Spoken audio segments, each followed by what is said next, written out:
Did you see what Katt Williams said about cancel culture this weekend? I didn't see the whole thing, but I heard him a little bit. I saw the snippet. Yeah. Yeah, basically the gist is that he basically said that cancel culture doesn't really exist, that there's not really like a culture of cancellation.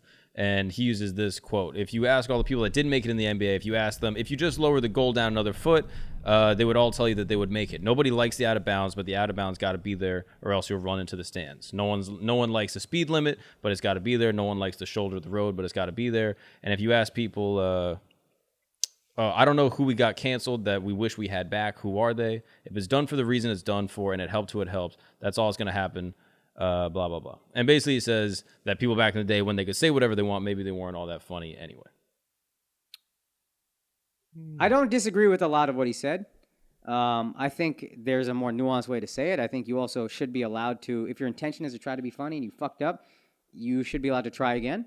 I also think it's ironic that so many people were rushing to celebrate this guy and how perfectly he said it, and were neglecting the fact that he fought and lost to a 17-year-old kid, got the shit kicked out of him, and also went on a, to quote the media, xenophobic rant toward a Mexican dude at a show who was offended by one of his jokes, told him, had the whole audience chant USA, USA, USA, said some shit like, if you don't want to be here, if you're going to support another country, get the fuck out. That's not a very tolerant guy. These are all very cancelable things. They tried to cancel him. Yeah. He's just kind of neglecting all that. And the people that are rushing to celebrate him bother me more. I love Katt Williams. People that are rushing to celebrate him bother me more because it's like, oh, now he's your hero? Well, who because knows? he Maybe, said one thing you agreed with? Maybe he's acknowledging it. Maybe he's like, yo, when I had all those people chanting USA, I actually fucked up. He could have brought it up. That's a great time to say, you know what? I fucked up. And he did apologize. And I don't have a problem with Katt. My bigger problem is with the people celebrating this guy. Now he's your hero, and we just ignore all the other shit. Exactly. Yeah. I don't think he's been in a position to like deal with cancel culture. Like Katt's been forgiven for a lot of his transgressions because people are like, oh, that's Katt being Katt. He's crazy. He's on drugs or he's doing something. He's got a tumor or whatever the fuck. He has had some sort of medical issues, right? So I think a lot of people just let him do whatever. So he hasn't really experienced it because the expectation for him is so much higher, right? But I also think this is a little bit of like just being a comedian. Like we like to have the unique take. So we say the shit that nobody else is saying. Yeah. And the unique take on cancel culture right now is that it's good. Or you shouldn't complain about it. Because the unanimous decision now, even within politics, is cancel culture has gone too far. Right. Like everybody believes cancel culture has gone too far. So in order to have your own little hot take, you're going to have to say you shouldn't. And I don't think that he wants to write jokes differently. I think if you ask Katt, I think he's a purist. He just wants to say the funny things that he thinks are funny. Yeah. But he's making the argument for changing his material. He's saying, you don't lower the basketball rim, you don't do whatever. And so, okay, Katt, so now you're not going to use certain words that you used to use before. Like now you're going to change what you think is funny according to what the internet believes is okay to joke about. I know that he wouldn't do that. Right. So I know that he's not capable of living his raps, if you will. Yeah. So I think that this is more about like having a hot take instead of actually feeling this way. And when he puts out more stand-up, he's incredibly prolific, Katt. Like, so when he puts out more stand-up, we're going to see. And the stand-up is all of a sudden clean and he's going along with whatever Twitter says is okay to say and not using any, derogatory terms, not being sexist, bigoted, homophobic, racist at all in any of his jokes. Then we'll go, okay, you believe it. I have a feeling that's not going to be the case. Yeah, no, I but time will tell. Yeah, time will tell. Yeah, I have a feeling. I don't necessarily disagree with what he said though. I do think that like a lot of the cancel culture conversation is like kind of blown out of proportion. And if you look at like actual comedians that are like canceled for jokes, like there's not a ton.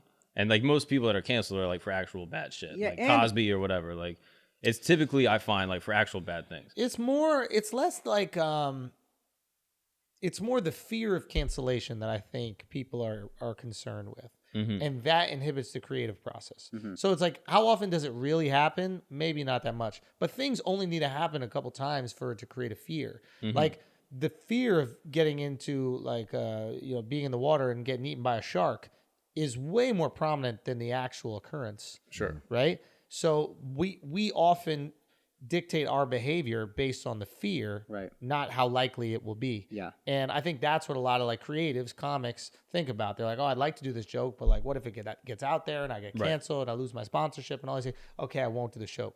So now they can't create in this free environment. Right. And Katt is created for himself, to his credit, a career where he can create quite freely, kind of like what we've done. And right? just to slice what you're saying, you're not saying someone that wants to do like an outright like racist or hateful joke. You're talking about someone that wants to do a joke that is like edgy. Yeah. But they might not be canceled for it, but they're like, I don't want to run the risk. Yeah, exactly. Yes. And the joke could be inherently racist because it's a joke, but that's not because of how you actually believe. Right. But the joke itself is racist or it's sexist or bigoted in some way. Right. But ultimately it's a joke. But it's just a joke. You're not saying it because you feel that way. You're saying it because that thing said is funny. Right. Yeah. I think that's a good distinction. And I tend to agree that there are some people that are doing just offensive stuff, and it's kind of lazy because it's not trying to be offensive. It's just trying to be funny, just trying to shock you with offensiveness. Yeah. I find that a bit corny, but I still don't think you should be like crucified for that. Yeah, you fucked up, man. Do better.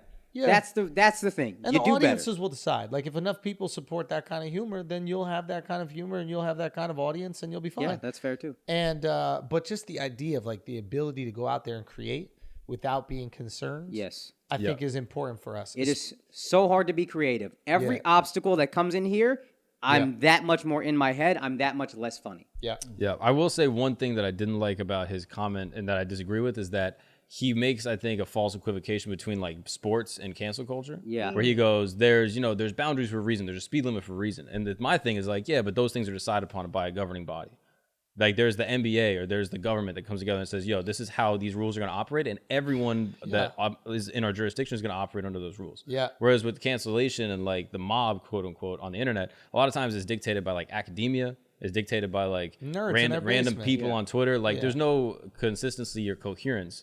It's just like, whatever the movement is on the internet. So like if everyone was under the same rules, like, okay, we're not going to trash politicians in this way. Then it's like, all right, cool. But if it's like, oh, you can only trash conservative politicians in this way, Then there's some inconsistency. and then there's inconsistency. And so to me, it's like, oh, there's something that's happening that's not like what he we put have out. boundaries too. Like our boundary is funny. Like if it's not funny, it's out of bounds. Yeah.